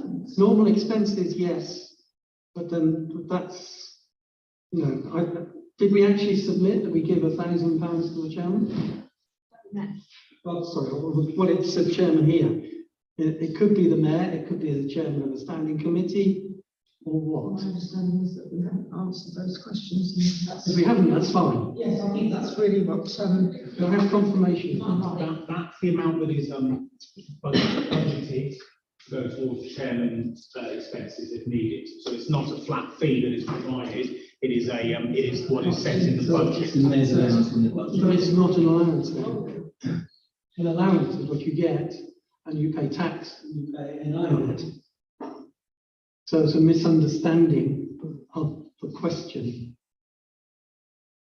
So we need to because question one is about expenses under the Local Government Act to meet expenses of the office, whereas question two is related to a basic allowance, i.e. a set sum of money to be given to them. So one is to cover expenses in office, and the second question is to do with basic allowance. To labour this point, because an allowance, I think you'll find the Inland Revenue has got a definition of what an allowance is. That's why if you're a borough councillor, you get an allowance and you can get expenses as well. And your allowance is taxed and NI, unless you're old like me when you don't pay NI anymore. So I think you need to clarify that. So then my only other comment I would make is my own personal view here is that we should not be taking any money from our council taxpayers at the moment, or even in the future. So that's my own personal view. I would vote, if it came to it, to say no to paying any allowance or whatever. Expenses, yes. I think that's already in hand, isn't it? So, thank you. Thank you. Yeah, I maybe jumped in a little bit early. I don't think we should be making it difficult for young people who have children for whom they have to pay babysitting from becoming counsellors. So if that is an allowable expense, I would like to include that rather than exclude it. So whatever we do, we mustn't exclude expenses for babysitting where it's necessary. And I think that was one of the questions to be considered. Yes, I think it is. Towards caring for family members. Sorry, can I just, I think, Nada wants to personally about it. Yeah, I think there's a lot of value in considering paying councillors for their time, because as it stands, it's almost a given that people do this job if they are retired or can't afford to do it. And I think that results in a massive underrepresentation. There are so many people that do need representing. It is important work. And I think if we can have something that's means tested, that would be ideal. I absolutely do support having a budget for things like carers, expenses, and whether that's childcare or otherwise, as a bare minimum, actually, to ensure that any barriers to participation are lifted. But it is a sad situation that we're in, that for a lot of people who might need to work extra hours, that yes, these are outside of most office hours, but there are people who do have extra jobs, and the time it takes to do this, that there will be people who will be excluded from participating because of the ability to give time up to do this when they could be earning money. So I would just like to make that point. Otherwise, yeah, I'm generally in favour of doing community service voluntarily, but this is it's quite an important one, especially as it's elected. I think because these are elected roles, I think we do need to have as wide a representation of our community as possible. I think just looking at who we have, it's not very representative. Funny enough, and I won't go on about it. I think first of all, I agree with Councillor Baker on this level of local government being generally unpaid and voluntary as a principle. However, Councillor Doyle's point was what I was hoping to make, and I'm pleased somebody else has brought that up. I think I was reflecting that if we worked out the median average age of this room, it would be, I won't even guess. However, as somebody in their mid-40s and pretty being at the younger end of the spectrum, I worry that, as Councillor Al-Sajani has said, we're not particularly representative, and I was hoping that the childcare cost might be considered as an expense rather than an allowance to encourage more young people to sign up. And again, echoing the last point, I think a single parent would find it next to impossible to engage with this, yet that represents a really significant part of our community, and actually one that would have a really relevant view to come into this room and how we could encourage that. And I don't know whether or not that's a topic for another day when we're a bit less pressed for time to decide how we might do that. And again, I think we've got councillors who have elderly relatives currently that they're caring for, and we might be able to enable them to come as well by allowing that expense. But I think for me, that would be the level of expense that I'd be comfortable with. I'll shut up. Yes, as one of the older members, yeah, I think inclusivity is so important. We shouldn't think anybody from taking on the role, which is one that demands a lot of work, etc. It is voluntary, and in principle, I would say we should be paid for it. We're all saying that really, but there are exclusions from that. It's quite a big subject, and I wonder whether it ought to be put to a committee to have a discussion, to come forward with some recommendations, because if we don't have a vote on this, I don't know where it's even going to start. So I think it needs to go somewhere, and it would be useful to actually find out from other parishes and towns, maybe towns of a similar size, what they do, and get some ideas, etc. Just to give a little bit of explanation on this, is Wokingham are actually, I think, engaging with FART on this as a whole to understand what different people's views are. And the survey is very much asking the question about whether the town council wishes to consider. So it's not asking you, do you want to do it? It's definitely saying, is this something that you would like to consider? So it's an indicative response to them about, yes, it might be something you want to consider more, or it's a no. So by saying anything or by voting on that tonight wouldn't necessarily say, yes, that we are going to do that. So the vote that we're asking is to say, yes, we'll go. Do you wish to consider? And consider. Councillor Swan's got something. Yeah, I'm just waiting to speak after Councillor. Yeah, I did indicate a lot earlier. I thought you'd know. I mean, we were asked to make a submission by the 23rd because the IRP had reported back to the Borough Councillor. So is that being considered at the meeting next week? So anything that we submit now is a bit too late for the IRP panel. So it is about something we do in future. Yes. You know, looking around this room, I can see quite a few people who've got full-time jobs. We might look old, but you know, we're still working.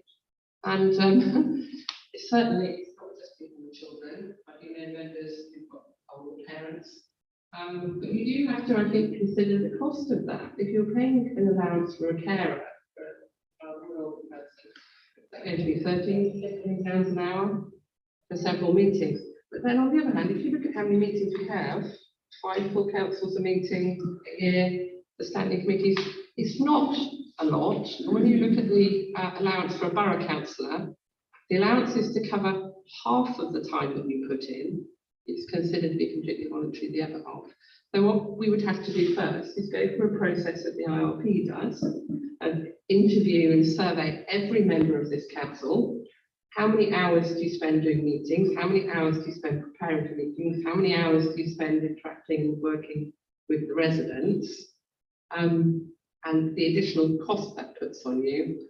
And everybody to have a very detailed response for someone to assess rather than it just being part of the debate, because sometimes people's personal circumstances, it's not going to be something that they're going to want to discuss in the meeting. And I do take on board your point that, you know, I am all about trying to get more people to stand for the council and join in. And yes, you know, we do want to be more representative of the community here in Woodley. But I think this is a really big issue, and it's not something for this meeting. I would like to propose that we put this onto the agenda, one of our subcommittees, to discuss how to take it forward. Just before we do that, can I just make a comment on if you look at 83, it says on every question, allowance, allowance, allowance, allowance. To my point earlier, if it's designated an allowance, it will be taxed an NI. However, what we've been talking about is expenses, right? Now, we could easily move it to the S&R committee or whatever to look at the scope of expenses. That would mean submitting invoices, all the usual stuff. But I think there's some good points that's been made, and I think we could easily encompass that. That to me is nothing to do with the independent remuneration panel, because that's all about allowances. Yes, they do set the mileage rate for borough councils, but they don't do anything else. So we could to me, we should be effectively saying no to any of this because it's all allowance based, but yes to reviewing the scope of expenses that you can have. And it's not just childcare, it's care for the elderly. Now that's actually quite expensive. It's a lot more expensive than childcare. Then there may well be other things we don't know that are precluding someone hasn't got money to get on the bus.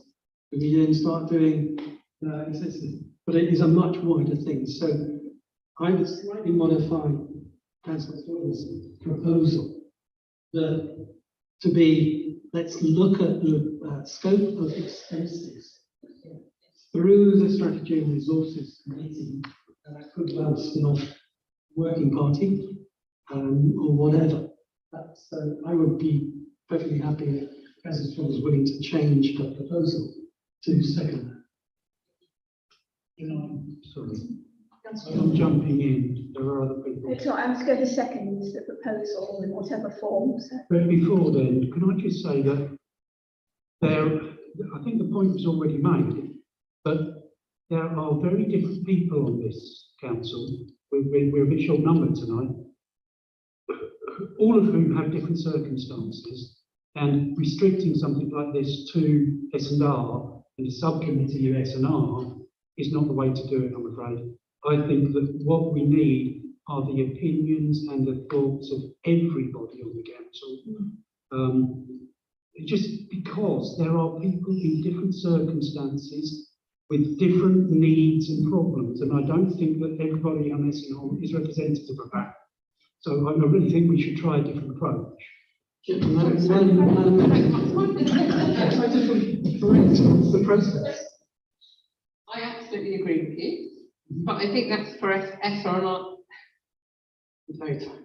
The subcommittee should discuss how to take on, how to go about getting the input of everybody. Well, that's fine. If that's what we do, that's fine. And I think it is something with a little bit of urgency, because this council is up for full election in May, and we want to be encouraging people to come forward and be able to know exactly what we can say to somebody that there is a response. I don't think you can stand because of your personal situation. And of us here, obviously sometimes we represent the town council at the planning committee at end, so that might be an expense that you would include. Subject to time. Yes, I'm all for covering expenses for carers of all sorts, and as you said, there could be some people might have other costs as well. And just looking back, I think I didn't become a councillor. I was a single parent until my children didn't need a babysitter. So it does have an effect. Because if it's voluntary, you don't want to have costs, do you? Actually, the other thing I wanted to say was We're all going to have parking there. We're all going to have to. I'm offering cheap parking off my driveway.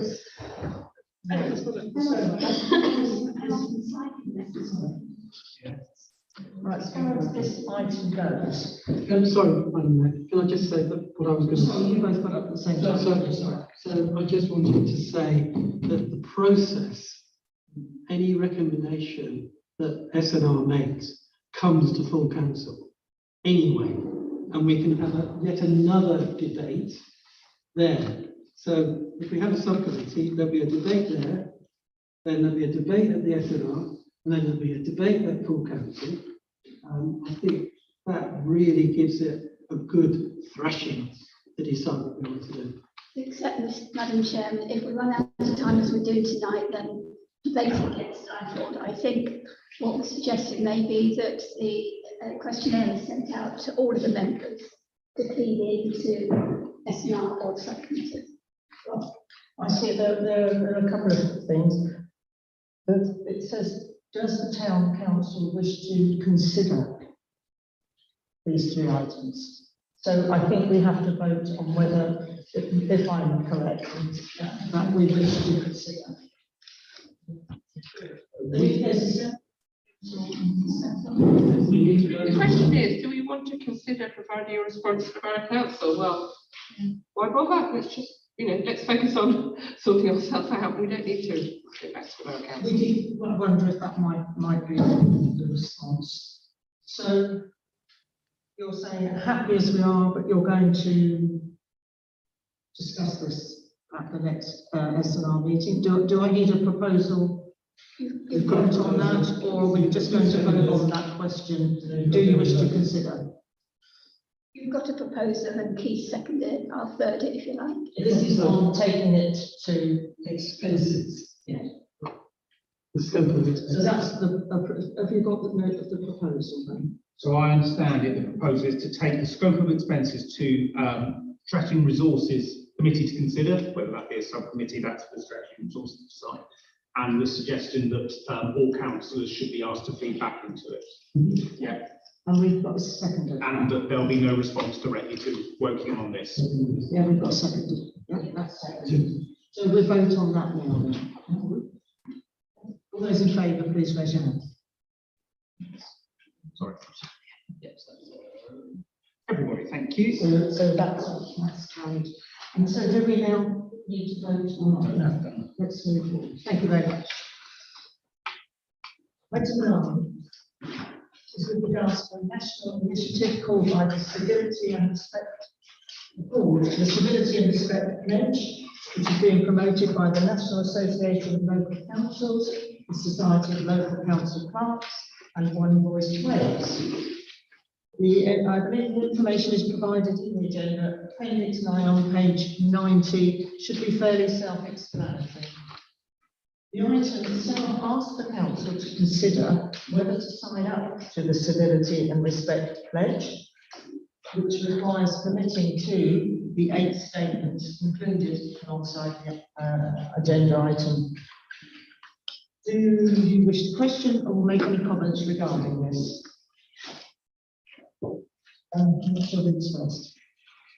No, I'll go last. Go on, I'll go last. You go, that's fine. Okay, I'll be real quick. We're being too quiet now. That's the problem. So I think first of all, when I saw this, I thought actually I've reflected a little bit on my own behaviour lately, and how some of these things have gone, and how the unintended consequences of words. And I think in principle, I'm really quite pleased with this and would like to support it. And particularly the psychopath course that was detailed in the appendix.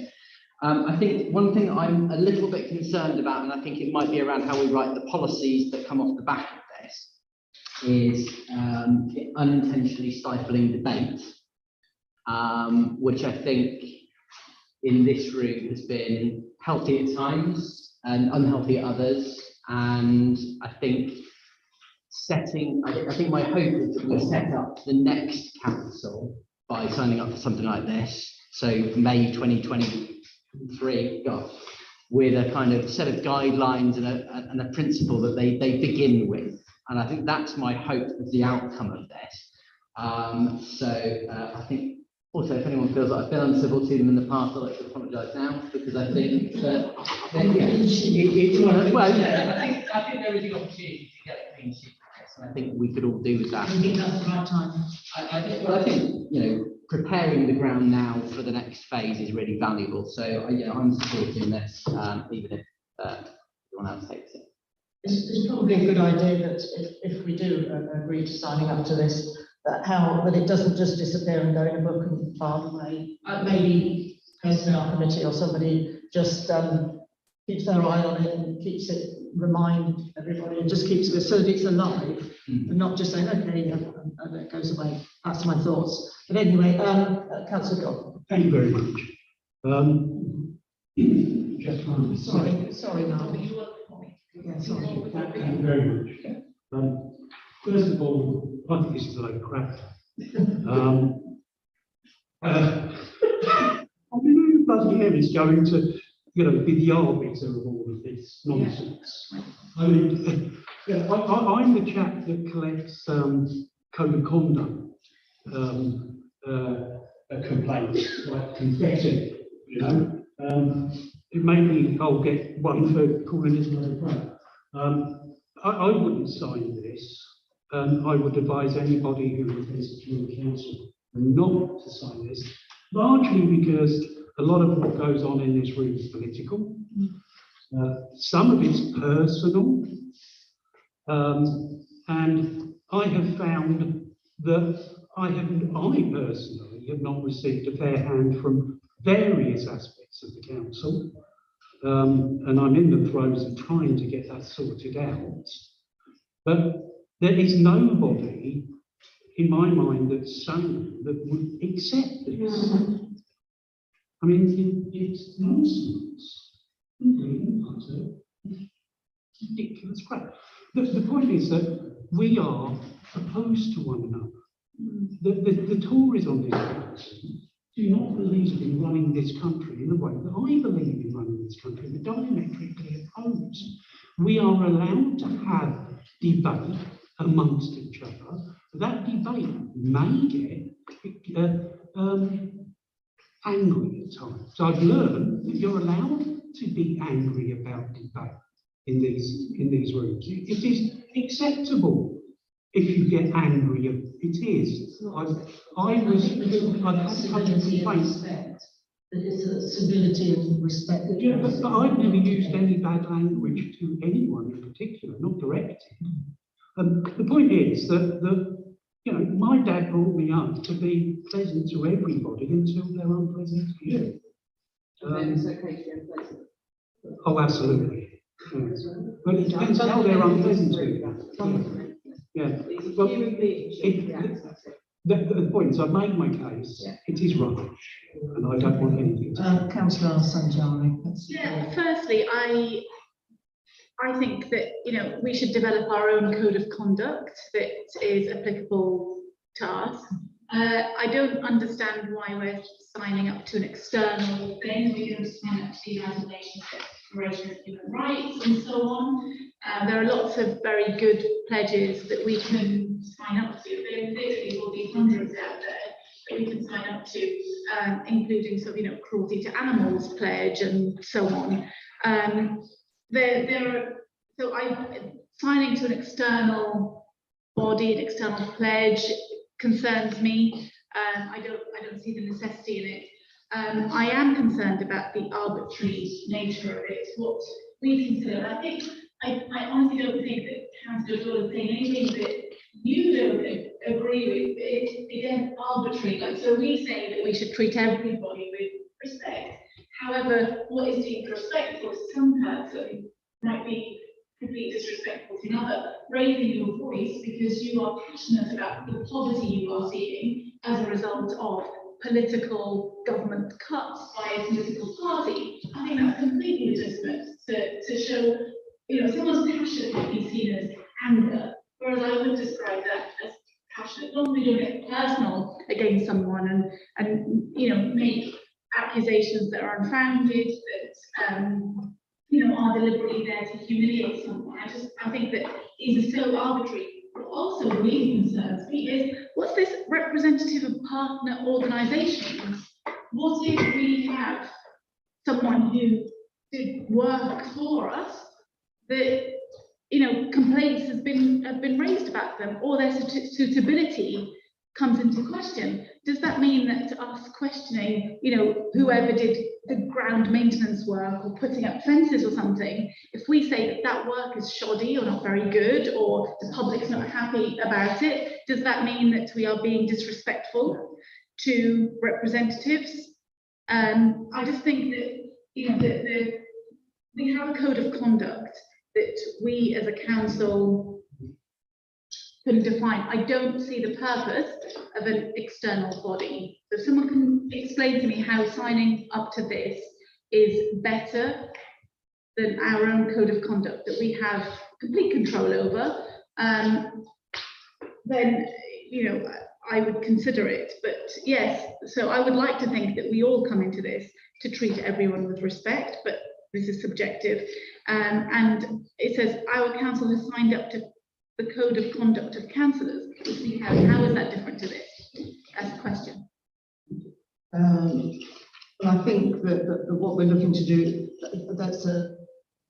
we're having a discussion about it. I don't know who would like to answer that question. Would you have some? I think, but before we do that, I'm aware of the time. So I've got to just go through this procedure as usual. The business of the meeting is not being completed by 10 o'clock.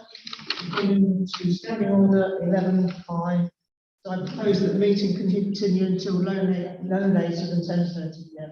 Can I have a second, please? Thank you. All those in favour, please raise your hands.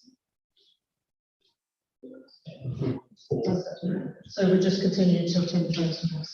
Is there anybody who could answer or wish to answer Councillor Alexander-Jarry's question? Thank you. I'm also aware that Alison wanted to speak as well. So I'm not going to answer your question directly, but I'd like to make my comments. I'm actually quite staggered. If anything, I would have expected my side to be arguing the way the Labour representative is. Two Labour representatives are. No, I'm absolutely gobsmacked, So if you look, just look, here we are, agree the following. Our councillors agree it will treat all councillors, clerk and all employees, etc., with civility and respect in the role. You should be doing that anyway. Hang on, please. I'm speaking now. I listened to what you said. Item 2, committed to training. Who's going to complain about that? That's not rubbish. It's signed up to the code of conduct. That's what we have. That's not rubbish, etc. Good governance.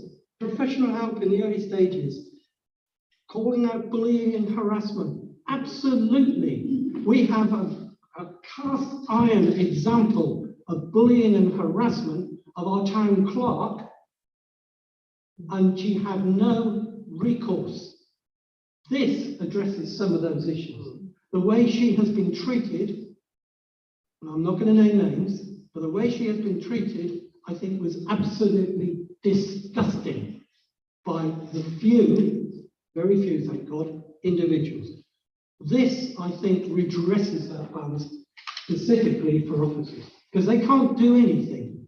They can't complain when they're complained about, when they're attacked, when they get a dozen emails from a town councillor every single day for a month. So I cannot believe that you can't support this. It doesn't cost us anything. It just formalises what we should be doing anyway. So I fully support this. Thank you. I want to ask you a question.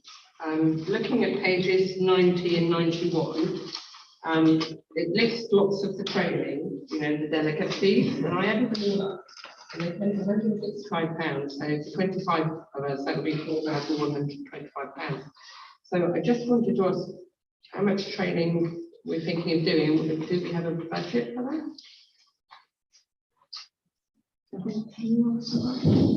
There is some budget at the moment. We are looking at budget provision, obviously, for next year. staff and for councillors. I think it's probably an area that we haven't really put thought into previously. So that is something.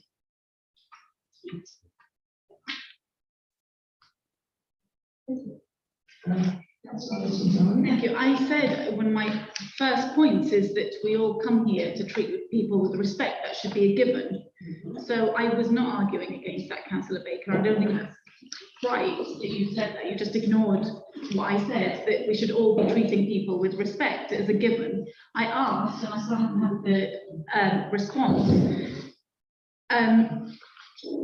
How is this different to what we have as the code of conduct? So the code of conduct, I think, absolutely makes there's a thing there about bullying and harassment and hate speech, and how we conduct ourselves in meetings. We are public representatives. So that question's still not been answered about how this is better for that.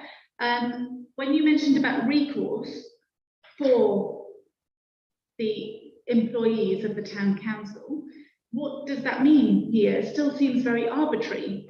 I don't know what the recourse is. What is this? And here it says, including sanctions for elected members where appropriate.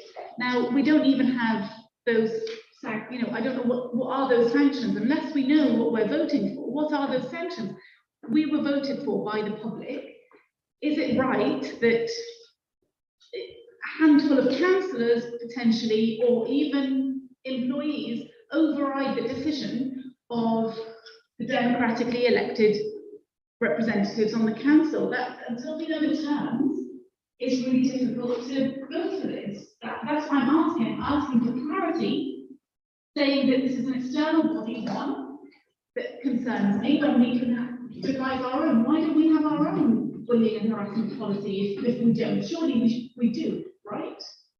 So we do have a bullying and harassment policy, absolutely. How does this differ from that? Is it more bullying? How is it better? What are the sanctions that we are voting for? We need to have really clear terms of who is going to be the arbiter of the difference that we talked about. Who's going to be the arbiter of what is civil, what is passionate advocacy for underrepresented groups versus someone being uncivilized or bullying and so on. We need to have really clear parameters, because we are representing the public here. We are representing taxpayers. So on financial matters, if we constantly, if we are asking for the people we give service level agreements to, tenders, the contracts that we give out, if we're asking them to justify, is that considered harassment? Is that considered bullying? Because we're asking them to justify it. I think we really do have to be really clear about the parameters. How is it better? They're my questions. Who's going to make the judgments about what is and isn't respectful or civil?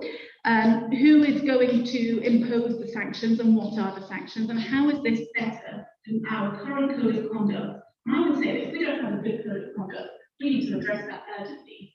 Thank you.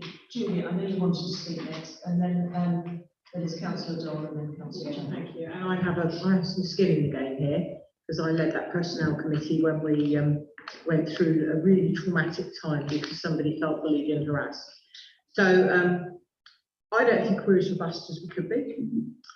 Whether we adopt this or whether we don't adopt this, this has raised a question, hasn't it? This has raised a debate. I think this is deliberately loose so that we can put stuff underneath of it. And I don't see anything wrong with that. Again, I'm with Keith really. I don't see anything wrong with any of those statements. I agree they're not detailed. And I think we can add our own detail underneath of those. But I think we need to address all of those things. And in terms of a business relationship, you have an SLA or an agreement. There is a service being asked for. If that service doesn't meet that standard, that's a business arrangement. That's not bullying and harassment.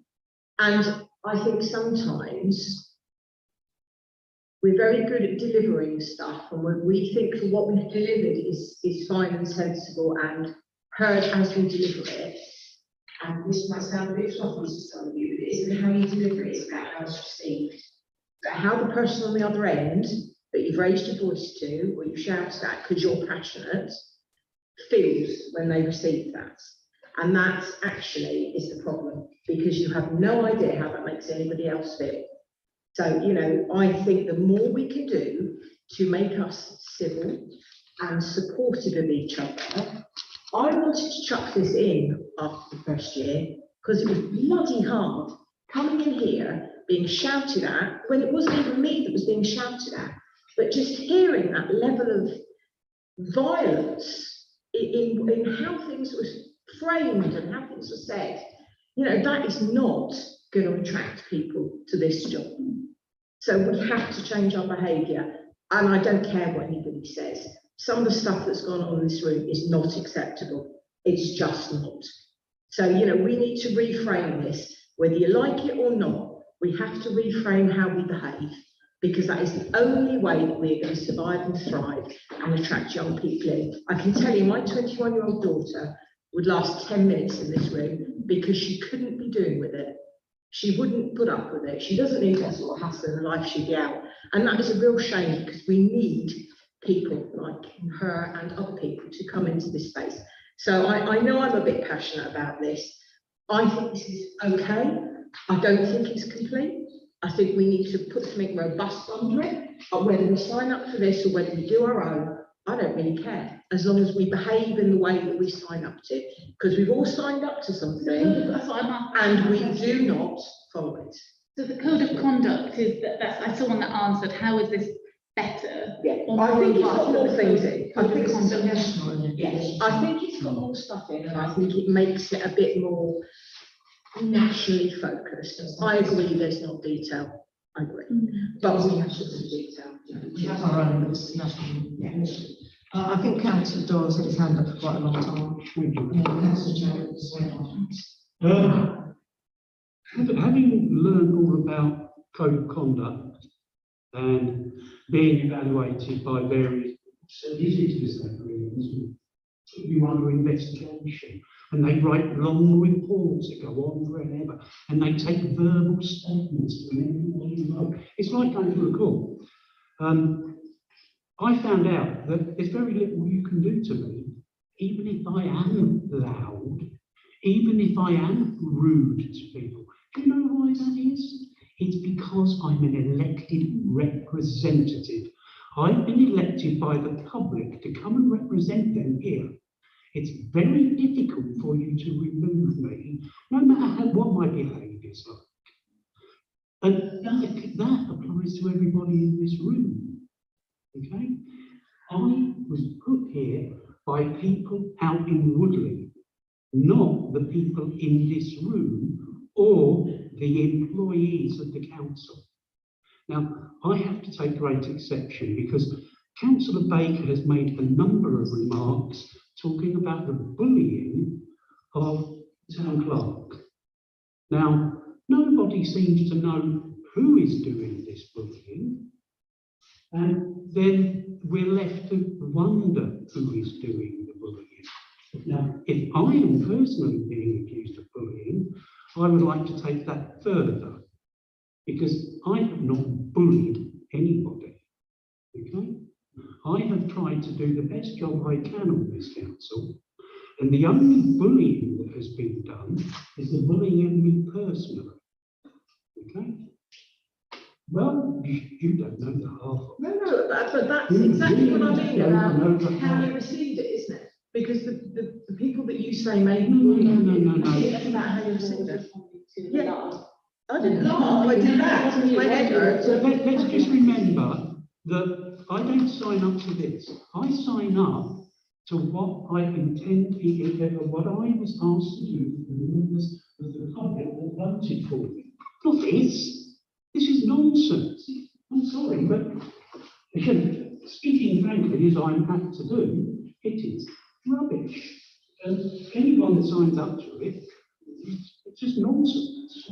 Can we just move on? Time is really Yes. Councillor Chadwick and then Carol.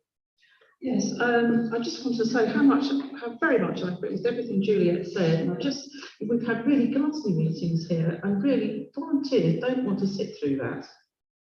And you have just admitted to being rude, and that's been experienced as bullying. Has that not occurred to you? No. The other thing I wanted to say is that the sanctions in item 8, it looks to me as if that follows from the legislation, so it wouldn't just be arbitrary.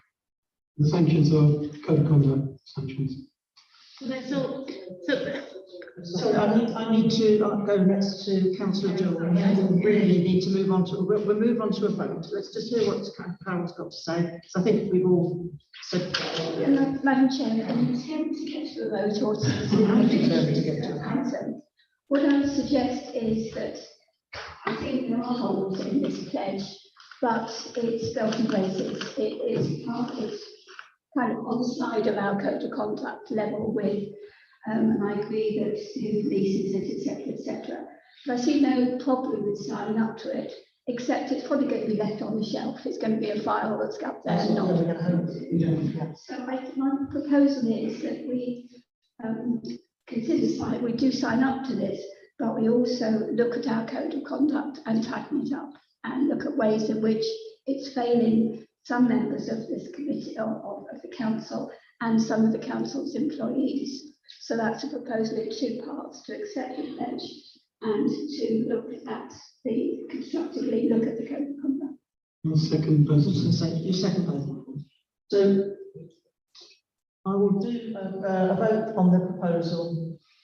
So the proposal is. There are 2 things though. One is to sign up for it, the other one is to look up. Yeah, okay. One is to accept this, and one is to look at ours. Am I right? Yes. So we'll go forward to let's say to look at our code of conduct then. That'd be right. All those in favour, please raise your hands. 13, 4. So then based on that, we will do that. Then we'll now proceed to vote as to whether we wish to sign up to this national initiative, the Civility and Respect Pledge, and the 8 statements included in the agenda. All those in favour, please raise your hands. That's 10-4. And all those against, please raise your hands. None against.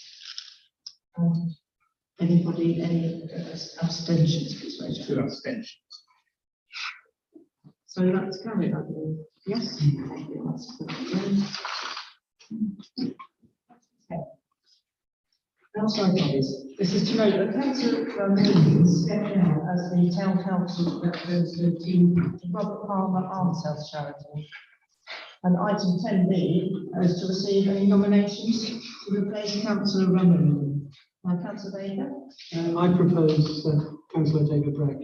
Okay. Do we have a seconder for that? We do have a seconder for that. Any more people who wish to take on that role? So we will now vote then to suggest that Councillor Bragg would like to replace Councillor Rummery in this representative. All those in favour, please raise your hands.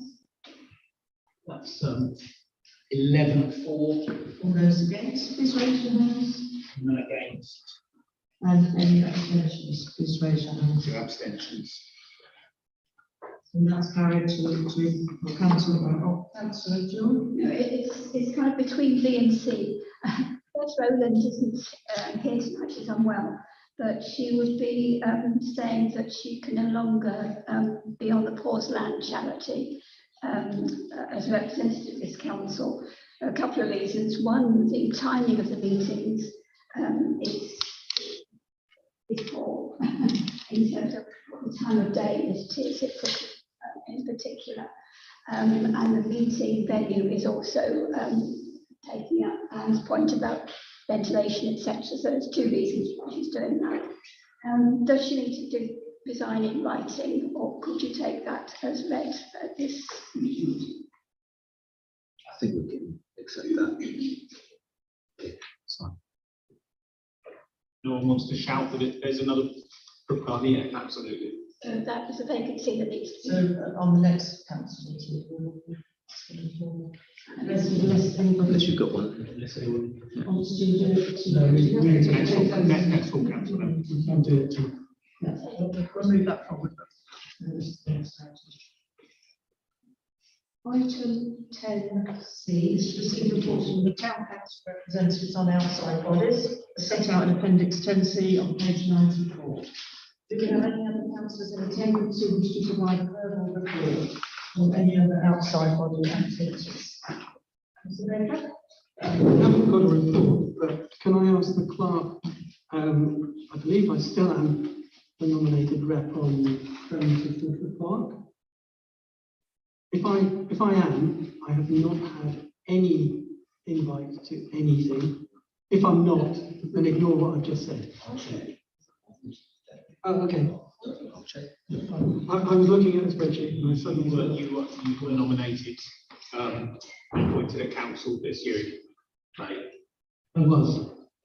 I don't think they've met formally, but I know they would contact me this week about booking with the AGM, so you may well hear something on that. But Please.